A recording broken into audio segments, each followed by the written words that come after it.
প্রিয় শিক্ষার্থীরা, ঢাকা অনলাইন স্কুলের পক্ষ থেকে সবাইকে শুভেচ্ছা। আশা করি সবাই ভালো আছো এবং ক্লাসটি পর্যবেক্ষণ করার জন্য, ক্লাসটিতে অংশগ্রহণ করার জন্য সবাই উপস্থিত হয়ে গেছো। আমি ক্লাসে যাওয়ার আগে আমি আমার পরিচয়টি দিয়ে নিচ্ছি। যদিও জানো, তারপরে অনেকদিন পর আবার লাইভে আসা, তাই আমার পরিচয়টি আরেকবার দিচ্ছি। আমি শারমিন আক্তার, সিনিয়র শিক্ষক, আদমজি ক্যান্টনমেন্ট পাবলিক স্কুল।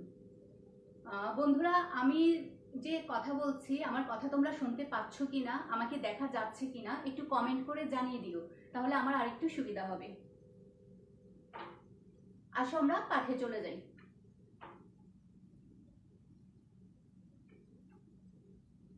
এখানে কি দেখতে পাচ্ছ? এখানে দেখা যাচ্ছে কি বলতো, একটা উদ্ভিদ। উদ্ভিদ থেকে বিভিন্ন অংশ থেকে কি বের হয়ে আসছে একটু বলো তো। হ্যাঁ বন্ধুরা, কতগুলো কোষগুচ্ছ বের হয়ে আসছে উদ্ভিদের বিভিন্ন অংশ থেকে। আচ্ছা, উদ্ভিদের এই যে বিভিন্ন অংশ থেকে কোষগুচ্ছ বের হয়ে আসছে, এই কোষগুচ্ছকে কি বলে? অবশ্যই বলবে টিস্যু। যেহেতু উদ্ভিদ থেকে বের হয়ে আসছে, তাহলে আমরা বলবো এটা কোন ধরনের টিস্যু? হ্যাঁ, ঠিক বুঝতে পেরেছ, উদ্ভিদ টিস্যু। আজকে আমাদের পড়ানোর বিষয় হচ্ছে উদ্ভিদ টিস্যু। আজকে এই অধ্যায় থেকে আমরা কি কি জানবো? টিস্যু কি বলতে পারবো, উদ্ভিদ টিস্যুর প্রকারভেদ উল্লেখ করতে পারবো, সরল টিস্যুর গঠন ব্যাখ্যা করতে পারবো, সরল টিস্যুর কাজ মূল্যায়ন করতে পারবো। তোমরা সবাই আমাকে শুনতে পাচ্ছ তো? আমি একটাবার একটু চেক করে নেই শুনতে পাচ্ছ কিনা।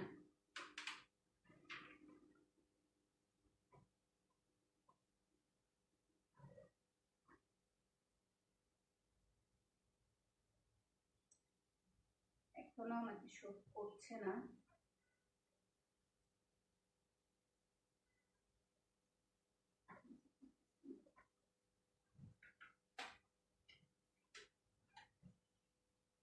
ওকে বন্ধুরা, চলো আমরা ক্লাসে চলে যাই। একটু আগে এই ছবিটা তোমরা দেখেছিলে একটা উদ্ভিদ এবং তার বিভিন্ন অংশ থেকে এক কোষগুচ্ছ বের হয়ে আসছে। একটু ভালো করে যদি খেয়াল করো, তাহলে দেখো তো বেশিরভাগ যে কোষগুচ্ছ দেখা যাচ্ছে, যে টিস্যুগুলো দেখা যাচ্ছে, টিস্যুর কোষগুলো দেখা যাচ্ছে, বেশিরভাগ টিস্যুর গঠনগুলো কিন্তু প্রায় একই রকমের। শুধু তাই না, উদ্ভিদ থেকেই এই টিস্যুগুলোর উৎপত্তি। আমরা যদি কাজের কথা বলি, তাহলে দেখা যাবে যে এদের কাজগুলো প্রায় একই রকম। আচ্ছা, তাহলে এই যে ছবিটা দেখছো, এই ছবিটা থেকে কি বলতে পারো টিস্যু কাকে বলে? অবশ্যই তোমাদের মাথায় চলে আসছে টিস্যু কাকে বলে। চলো তোমাদের সাথে আমাদের সংজ্ঞাটাকে মিলিয়ে নিই। একই বা বিভিন্ন প্রকারের এক গুচ্ছ কোষ একত্রিত হয়ে যদি একই কাজ করে এবং তাদের উৎপত্তি ও যদি অভিন্ন হয়, তাদেরকে টিস্যু বলে।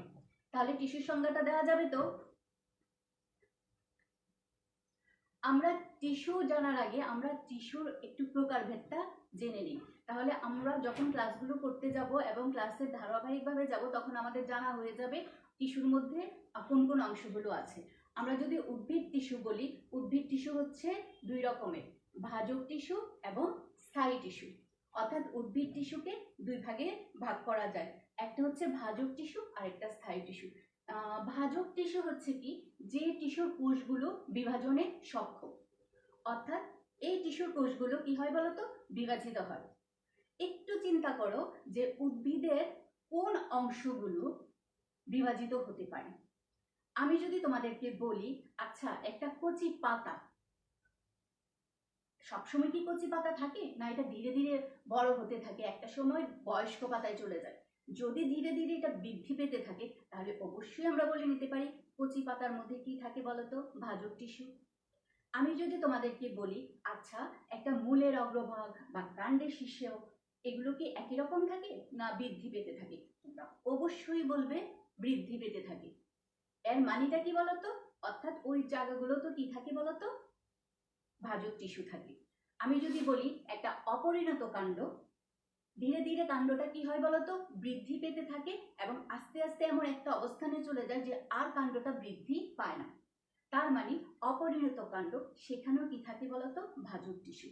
অর্থাৎ আমরা ধরে নিব উদ্ভিদের যে অংশগুলো বিভাজিত হতে থাকে এবং বিভাজিত হতে হতে এমন একটা অবস্থানে চলে যায় আর বিভাজিত হয় না, এই বিভাজিত আগ পর্যন্ত যে অংশগুলো তাকে বলা হচ্ছে ভাজক টিস্যু।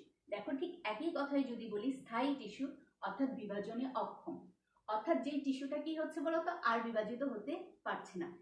একটু যদি মাথা ঘাটাও কি হচ্ছে বলতো, আমি বলেছি একটা পাতা বিভাজিত হতে হতে বয়স্ক পাতায় যায়, একটা অপরিণত কাণ্ড কি হয় বলতো, বিভাজিত হতে হতে পরিণত কাণ্ডে আসে। তাহলে অবশ্যই তুমি বুঝে নিতে পারছো, তাহলে পরিণত কাণ্ডই কি আছে বলতো, স্থায়ী টিস্যু।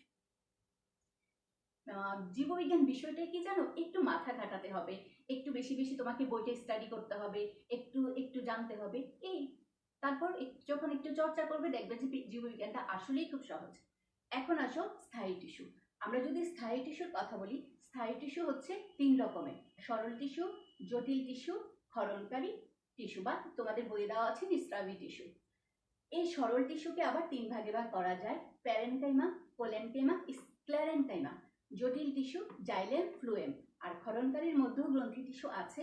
যেহেতু স্থায়ী টিস্যুর প্রকারভেদটা একটু বড় এবং একটু বেশি করে, আমরা তো সব আজকে আলোচনা করতে পারবো না, আমরা আজকে শুধুমাত্র সরল টিস্যুটা নিয়ে আলোচনা করব। তোমরা অনেকেই হয়তো স্কুল শুরুর দিকে পড়ে থাকতে পারো টিস্যু। এখন যারা এই অধ্যায়টা অলরেডি জানো, তারা তোমাদের যে জানাগুলো আছে সেটাকে একটা আবার মেমোরাইজ করো, আর যারা 10ম শ্রেণীর স্টুডেন্টরা আছো তারা আরেকবার মিলিয়ে নাও, অর্থাৎ কোন কোন জিনিসগুলো এখনো অজানা আছে এবং তুমি আসলে আরো কতটুকু ভালো জানো। সরল টিস্যু, একটু আগে আমি সরল টিস্যুর 3টা অংশের নাম বলে দিয়েছি, অবশ্যই তোমাদের মাথায় আছে যে কি। এখানেও আমি 3টা টিস্যুর ছবি নিয়ে এসেছি, তুমি দেখো। যদি আমরা ছবিগুলোর কথা বলি, প্রত্যেকটা ছবি কি হচ্ছে বলতো, অনেকটা প্রায় একই রকমের। এখন দেখো আমরা দেখি এই টিস্যুগুলোর নাম কি। Parenchyma, collenchyma, sclerenchyma. অর্থাৎ একটা টিস্যু, অর্থাৎ এই টিস্যুর যে কোষগুলো আছে, এই কোষগুলো দেখো তুমি উত্তর দিতে পারো। এখন আসো এই 3টা থেকে আমরা সরল টিস্যুর সংজ্ঞাটাতে চলে যাই। একটু আগে আমি তোমাদেরকে বলেছিলাম এই টিস্যুগুলো দেখতে অনেকটা আকার আকৃতিতে একই রকম। তাহলে আমরা কিভাবে আনতে পারি সরল টিস্যু? যে টিস্যুর প্রতিটি কোষ আকার আকৃতিতে একই তাকে বলা হয় সরল টিস্যু। একটু খেয়াল করে দেখো, প্রায় টিস্যুগুলোই একই রকম দেখতে। Parenchyma tissue. এখন দেখো, যদি আমি প্যারেনকাইমার কথা বলি, তোমাদের পরীক্ষার সময় আমি একটু পরীক্ষার কথাটা বলে নিই। যখন পরীক্ষা হয় তখন পরীক্ষার সময় বিভিন্ন ধরনের টিস্যুর ছবি দিয়ে দেয়। এই ছবি থেকে তোমাকে হয় পার্থক্য জানতে চায় অথবা বৈশিষ্ট্য জানতে চায়। তুমি যদি বইয়ের ছবিগুলো একটু খেয়াল করো, অথবা একটা ছবিটা তুমি খুব ভালো করে আঁকো এবং সেটা খুব ভালো করে চর্চা করো, শুধুমাত্র এই ছবিটা দেখে ফাইন্ড আউট করো, তুমি কিন্তু এর উত্তর দিতে পারো। এর ব্যাখ্যা চাওয়া হোক আর বৈশিষ্ট্য চাওয়া হোক, একটু খেয়াল করো যে তুমি কিভাবে এটাকে ফাইন্ড আউট করবে। আচ্ছা, আমি এখানে একটা কি এঁকেছি বলতো, প্যারেনকাইমা টিস্যু। এখন যে প্যারেনকাইমা এঁকেছি, এই প্রত্যেকের মধ্যে কি আছে, একগুচ্ছ কোষ আছে। একটু খেয়াল করে দেখো তো, প্রতিটা কোষ দেখতে কি একই রকম? আচ্ছা, আর একটু খেয়াল করো তো, প্রতিটা যে কোষ দেখতে পাচ্ছি, এই কোষের যে আকৃতিগুলো বললো, সবগুলো কি সমবেশীয়? কোষের ভেতরেও বিভিন্ন অংশ দেখা যাচ্ছে, ছোট ছোট ছোট ছোট কিছু অংশ, ভেতরে আবার বড় ধরনের একটা গোলাকার অংশ। তোমরা অবশ্যই বুঝতে পারছো যে আসলে এই যে অংশগুলো বলছি, এই অংশগুলো কি। আসো আমরা এখন দেখি আসলে অংশগুলো কি। এই যে বাইরের যে অংশটা দেখতে পাচ্ছি, কোষ প্রাচীর। আচ্ছা, এই যে কোষ প্রাচীরটা আমরা দেখতে পাচ্ছি, বলতো এই কোষ প্রাচীরটা কি দেখতে খুব পুরু না পাতলা? অবশ্যই বন্ধুরা তোমরা ছবিটা দেখে বলবে কোষ প্রাচীরটা পাতলা। তারপর দেখো কোষের ভেতরে কি দেখা যাচ্ছে বলতো, একটি নিউক্লিয়াস। নিউক্লিয়াস অবশ্যই কোষের প্রাণ, আর যদি নিউক্লিয়াস কোষের ভেতরে থাকে তাহলে আমরা সেই কোষটাকে কি বলি বলতো? হ্যাঁ বন্ধুরা, জীবিত কোষ। তাহলে আমরা ধরে নিতে পারি এটা একটা জীবিত কোষ এবং এর ভেতরে কি আছে বলতো, নিউক্লিয়াস। দেখো দুই টিস্যুর মাঝখানে কি দেখা যাচ্ছে? আন্তঃকোষীয় ফাঁক দেখা যাচ্ছে, তাই না? এরপর দেখো কোষের ভেতরে যে ঘন তরল পদার্থটা থাকে তাকে কি বলা হয়? প্রোটোপ্লাজম। আচ্ছা, এখন আমি যদি তোমাকে বলি, এই যে পিকচারটা দেখছো প্যারেনকেমা টিস্যু, তোমরা বুঝতে পারছো? ওকে, এই ছবিটার বৈশিষ্ট্য লিখো বা এই টিস্যুটার বৈশিষ্ট্য লিখো। কি করবে? অবশ্যই যারা খুব বুদ্ধিমান তারা কি করবে?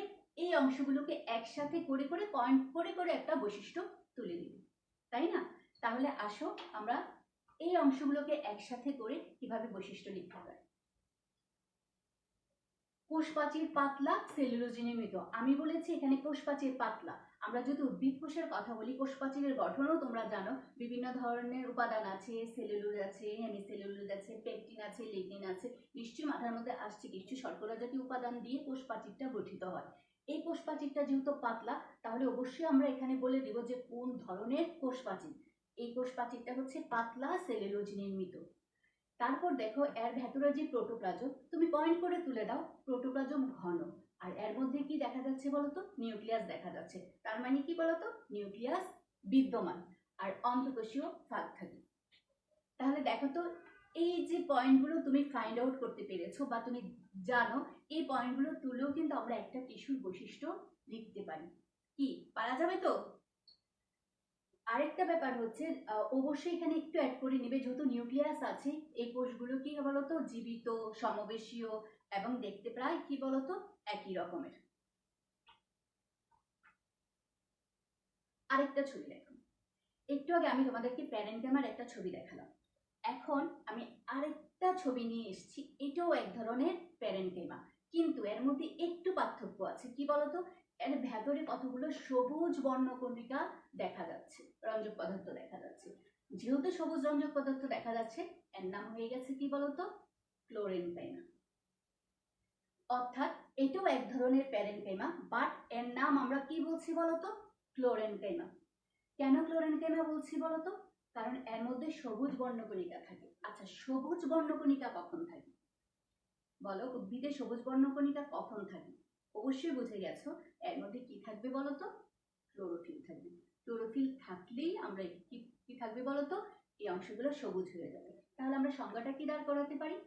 ক্লোরোফিল যুক্ত প্যারেনকাইমাকে বলা হয় ক্লোরেনকাইমা। তাহলে আমরা প্যারেনকাইমার বৈশিষ্ট্য জানলাম, এর বাইরে যে প্যারেনকাইমার একটা রূপ আছে সেটা হচ্ছে কি বলতো? ক্লোরেনকাইমা, সেটাও জানলাম। শুধু তাই না, কাকে ক্লোরেনকাইমা বলা হয় সেজন্য, যাদের সামনে বই আছে ঝটপট একটু দাগিয়ে ফেলো, কারণ ক্লোরেনকাইমা কি, এই প্রশ্নটা একটা জ্ঞানমূলক প্রশ্ন হতে পারে। আরেকটা ছবি দেখো, দেখো এখানে অনেকগুলো কোষ দেখা যাচ্ছে, মাঝে মাঝে খুব বড় বড় কতগুলো কোষ দেখা যাচ্ছে। বড় বড় কোষগুলো কি? অ্যাকচুয়ালি এর মধ্যে কিছু বায়ুকুঠুরি আছে। এই বায়ুকুঠুরি থাকাতে এর নাম কি হয়ে গেছে দেখো? প্যারেনকেমা। অর্থাৎ এটাও এক ধরনের প্যারেনকেমা, কিন্তু শুধুমাত্র বিভিন্ন ধরনের তাদের আকৃতি এবং প্রকৃতির ভিত্তিতে, কাজের ভিত্তিতে এর নামটা কি হয়েছে, অর্থাৎ কোথায় অবস্থান করে তার উপর ডিপেন্ড করে তা হয়ে গেছে কি বলতো? প্যারেনকেমা। তাহলে এর সংজ্ঞাটা আমরা কি দিতে পারি? বায়ুকুঠুরিযুক্ত প্যারেনকেমাকে প্যারেনকেমা বলে। এখন যদি প্রশ্ন করা হয় প্যারেনকেমা কি, অ্যারেনকেমা কি, উত্তর দেওয়া যাবে? বায়ুকুঠুরিযুক্ত প্যারেনকেমাকে অ্যারেনকেমা বলে এবং ক্লোরোফিলযুক্ত প্যারেনকেমাকে ক্লোরেনকেমা বলে। আরেকটা ছবি দেখো, নিশ্চয়ই ছবিটা দেখে তোমরা বুঝতে পারছো এটা কোন ধরনের টিস্যু। কোলেনকেমা। একটু ভালো করে খেয়াল করো এবং একটু আগে যে ছবিটা তোমাদেরকে দেখিয়েছি তার সাথে একটু পার্থক্য করার চেষ্টা করো। ওইটার মধ্যে কি ছিল বলো তো? ওই টিস্যুর মধ্যে বাইরের যে কোষপ্রাচীরটা ছিল, কোষপ্রাচীরটা ছিল পাতলা। এর মধ্যে কি দেখতে পাচ্ছ বলো তো? একটা দ্বিস্তর, একটু ঘন বা একটু পুরু, তাই না? এরকম দেখা যাচ্ছে। তাহলে এটা কোষপ্রাচীর, এর ভেতরে দেখো গোলাকার কিছু কি দেখা যাচ্ছে বলো তো? গোলাকার বস্তু। তাহলে অবশ্যই ধরে নিতে পারছো কি বলো তো? নিউক্লিয়াস। বাকি অংশগুলো আমি না হয় নাই বলবো, ঠিক আছে? তাহলে দেখো কোষপ্রাচীর আছে, এখন কোষপ্রাচীর যেহেতু পুরু, তাহলে অবশ্যই এখানে একটা উপাদান আছে। আমরা জানি প্যারেনকেমাতে আছে সেলুলোজ, আর এটাতে কি আছে বলতো? এটার মধ্যে, এই প্যারেনকের মধ্যে কি আছে বলতো? এই কোষপ্রাচীরের মধ্যে কি হতে পারে? একটু কমেন্ট করে জানিয়ে দিবে কি হতে পারে। হ্যাঁ বন্ধুরা, পেকটিন। এখন আসো আরেকটা আরেকটা কোষ পাশে দেখতে পাচ্ছ, দেখো একটার পর একটা কোষগুলো আছে। শুধু তাই না, এর যে কোণাগুলো আমরা দেখতে পাচ্ছি, কোণাগুলো অনেকটা পুরু। অর্থাৎ চৌকোনাকার হয়ে পুরু, অর্থাৎ এই কোলেনকেমা বৃত্তাকারও হতে পারে এবং কি হতে পারে বলতো, এভাবে একটার পর একটা যুক্ত হয়েও একটা আকৃতি গঠন করতে পারে। এবং কোনাগুলো কি হতে পারে, তো এই পেকটিন এবং সেলুলোজ জমে কি হতে পারে, তো পুরো একটা কোষ প্রাচীর তৈরি করতে পারে। তাহলে আমরা এই অংশগুলোকে অ্যাড করে দিয়ে আমরা কি করতে পারি, বৈশিষ্ট্য কোষ প্রাচীর পুরো সেলুলোজ এবং পেকটিন নির্মিত, নিউক্লিয়াস বিদ্যমান, আন্তঃকোষীয় ফাঁক থাকতে পারে। এর মধ্যেও আন্তঃকোষীয় ফাঁক কি করে বলতো থাকতে পারে। তোমরা যদি প্রোটোপ্লাজমের কথা বলো, হ্যাঁ সেখানে প্রোটোপ্লাজম অ্যাড করতে পারো। প্রোটোপ্লাজম কি বলতো, ঘন। এবং আমি তোমাদেরকে কি বলেছি বলতো, একটার পর একটা, তার মানে বিভিন্ন ধরনের উদ্ভিদের পত্রবিন্দু বলো, শিরা বলো, বোটা বলো, এসব ক্ষেত্রেও কি দেখা যায় বলতো, কোলেনকেমা দেখা যায়। আর যেহেতু আমি বললাম যে একটার সাথে একটা যুক্ত হয়ে একটা আকৃতি তৈরি করে, তাহলে সেটা কাণ্ডের মধ্যেও থাকতে পারে। কোন ধরনের কাণ্ড, কিছু কিছু দণ্ড কলস আছে, কোমরার যে দণ্ড আছে, লতানো দণ্ড উপরে দিকে, তো সেখানেও কি থাকে বলতো, এই কোলেনকেমা থাকে। এই ছবিটা দেখো, এর মধ্যে দেখো কি দেখতে পাচ্ছ, কোষগুলো একদম ঘন পুরো, এবং কোষগুলো কি সমাকৃত, এবং চারদিকে যদি আমি বলি যে এগুলো সমাবেশে আছে কি, কি বলবে, না সমাবেশে কোনোটাই নেই, তাই না। দেখো সবগুলোতে কি আছে, কোথাও এখানে ছেড়ে দিয়েছে, কোথাও এখানে যে স্টক হয়ে গেছে। এবং আমরা যদি বলি এর ভেতরে কি তুমি কিছু দেখতে পাচ্ছ, এখানে আমি কোনো লেভেলিং করি না, এটা তোমার থিঙ্কিং এর জন্য দিয়ে দিয়েছি। এর ভেতরে কি কোনো নিউক্লিয়াস দেখা যাচ্ছে, আচ্ছা এর ভেতরে কি কোনো ঘনতরল পদার্থ দেখা যাচ্ছে, ঘনতরল পদার্থকে কি বলে, তোমরা অবশ্যই বলবে না, আমরা জানি এটা হচ্ছে স্ক্লেরেনকেমা। তাহলে এই যে স্ক্লেরেনকেমা বলছো, এই যে অংশগুলো আছে কি কি দেখতে পাচ্ছ, এটা নিয়ে কি স্ক্লেরেনকেমা বৈশিষ্ট্য করা যাবে।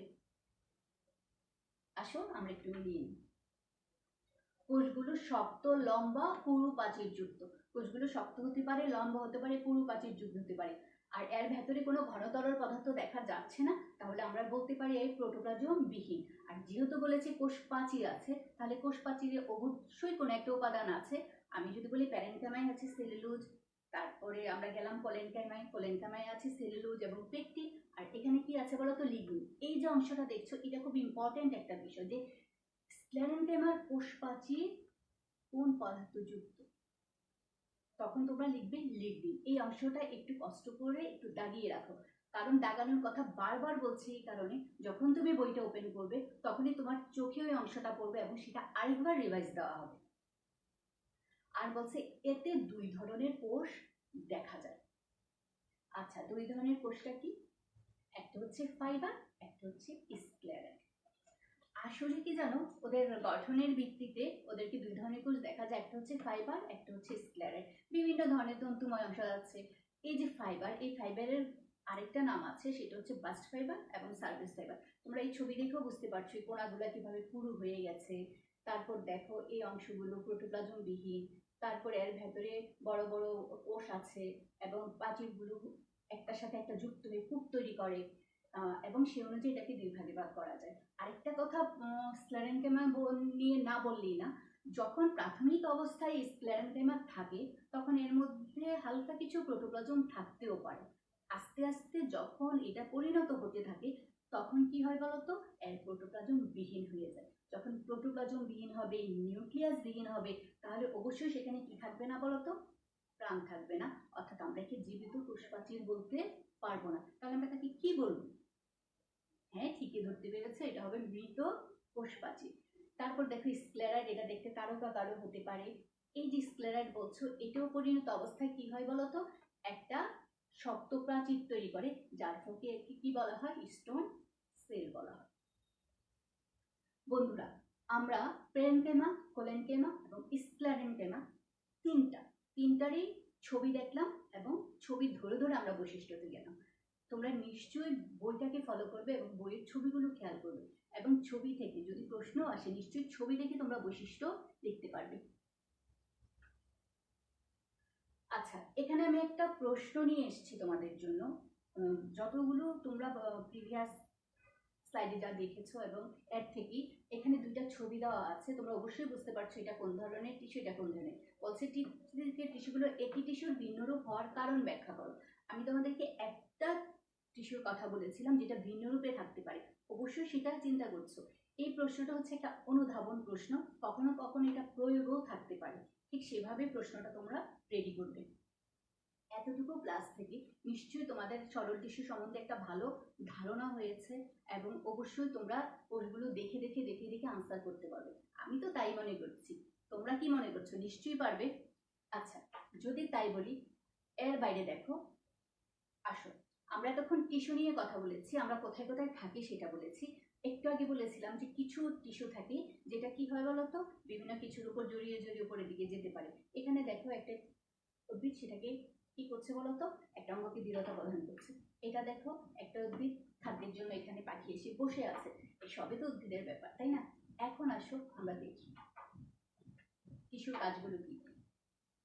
দেখো মূল থেকে, মূলের কাজ কি? যখন এই টিস্যুটা মূলে থাকবে, একটু শুধু মাথা কাটাও, আমি বলছি প্যারেনকেমা টিস্যুর কথা বলে উদ্ভিদের সব অঙ্গে এটা উপস্থিতি আছে। তারপর আমি যখন কোলেনকেমে গেলাম তখন বললাম কাণ্ডে আছে, পত্রবিন্দে আছে, শিরায় আছে। যদি তাই হয়ে থাকে তাহলে আসলে এই টিস্যুগুলোর কাজ কি হতে পারে? যদি আমি বলি মূলে থাকে, দেখো মূলে আছে, কাণ্ডে আছে, পাতায় আছে। যদি উদ্ভিদের মূলে থাকে তাহলে ডেফিনেটলি আমরা বলতে পারি এই টিস্যুর কাজ হচ্ছে কি বলতো, খাদ্য সঞ্চয় করা। আমরা যদি কাণ্ডের কথা বলি, কাণ্ডের কাজ কি বলতো, এর গঠন করা এবং কি করা বলতো, অঙ্গকে দৃঢ়তা প্রদান করা। এরপর যদি আমি পাতার কথা বলি, মূল দ্বারা কি হচ্ছে, পানি খনিজ লবণ আহরণ করছে। এবং পাতায় যদি কথা বলি, পাতায় গেলে সে কি করছে বলতো, খাদ্য সঞ্চয় করে রাখছে। তাহলে একটু তোমাকে ভাবতে হবে যে আমি যদি টিস্যুর কথা বলি, সরল টিস্যুর কথা বলি, অর্থাৎ প্যারেনকেমা, কোলেনকেমা, স্ক্লেরেনকেমা আসলে কোথায় কোথায় থাকে। যদি মূলে থাকে, মূলের কাজটা একটু মাথায় নিয়ে নেবে। যদি কাণ্ডে থাকে, কাণ্ডের কাজটা নিয়ে নেবে। এবং যদি পাতায় থাকে, এই প্রত্যেকটা কাজকে একসাথে করেও তুমি এর কি করতে পারো বলতো, সরল টিস্যুর কাজ উল্লেখ করতে পারো। আসো আজকের ক্লাসে আমরা যা জানলাম, যেহেতু আমাদের সময়েরও একটু ব্যাপার আছে, সুতরাং আমরা বলে নিচ্ছি যে এই অংশগুলো আছে। জাস্ট আমি একটা ধারণা নিয়ে আসলাম যে সরল টিস্যু কাকে বলে, সরল টিস্যু কত প্রকার, ক্লোরেনকেমা কি, প্যারেনকেমা টিস্যুর বৈশিষ্ট্য বলো, টিস্যুর কাজগুলো কি কি। নিশ্চয়ই এই প্রশ্নের উত্তরগুলো লিখতে পারবে। এবং যদি কখনো প্রশ্ন করা হয় এই টিস্যুর কোষপ্রাচীর কি দ্বারা তৈরি, ক্লোরেনকেমার কোষপ্রাচীর কি দ্বারা তৈরি, নিশ্চয়ই তোমরা উত্তর দিতে পারবে। তোমাদের জন্য একটা সৃজনশীল প্রশ্ন নিয়ে এসেছি, তোমরা বাসায় এই সৃজনশীল প্রশ্নটা তো রেডি করবে। কোনো একটা প্রশ্নে যদি তোমাদের কোনো প্রবলেম থেকে থাকে তাহলে অবশ্যই কমেন্ট বক্সে দিবে, আমরা সেই উত্তরটা দিয়ে দেব। এখানে 3টা টিস্যুর ছবি নিয়ে এসেছি এবং এই কোষগুলো তোমরা দেখতে পাচ্ছ। প্রথম প্রশ্ন দিয়েছি টিস্যু কি, সেকেন্ড কোশ্চেন দিয়েছি স্ক্লেরাইড কি, স্টোন সেল বলার কারণ ব্যাখ্যা করো। তুমি স্টোন সেলকে কেন স্ক্লেরাইড বলা হয়, এটা কোন টিস্যুর অন্তর্গত এবং কেন এটা স্টোন সেল ব্যাখ্যা করবে। উদ্দীপকের চিত্রগুলোর অবশ্যই বুঝতে পারছো এটা 3 ধরনের টিস্যু এবং 3টার ব্যাখ্যা করে দিবে। নিচে নিচে পাশাপাশি করেও করতে পারো উদ্দীপকের চিত্রগুলো, অর্থাৎ তোমরা বুঝতে পারছো এটা কোন ধরনের টিস্যু এবং উদ্ভিদের জন্য কতটা গুরুত্ব বহন করে। যখন গুরুত্বর কথা বলবে সেটা তুমি প্যারাগ্রাফ আকারেও লিখতে পারো, তবে সবচেয়ে ভালো হয় যদি তুমি পয়েন্ট করে লিখে তোমার মতামতটা দাও। আশা করি আজকের এতটুকু ক্লাস থেকে তোমরা এই যে যতটুকু পড়িয়েছি সেটা বুঝতে পেরেছো এবং বাসায় ভালোভাবে চর্চা করবে এবং আমাদের সাথেই থাকবে। আবার ক্লাসটি দেখবে, বন্ধুদেরকে জানাবে এবং তোমাদের সম্পৃক্ততাই আমাদের কাছে সবচেয়ে বড় অনুপ্রেরণা। এবং কোনো কিছু জানার থাকলে অবশ্যই কমেন্ট করে দিন। বন্ধুরা ততক্ষণ পর্যন্ত তোমরা ভালো থাকো, সুস্থ থাকো, সবাইকে ধন্যবাদ।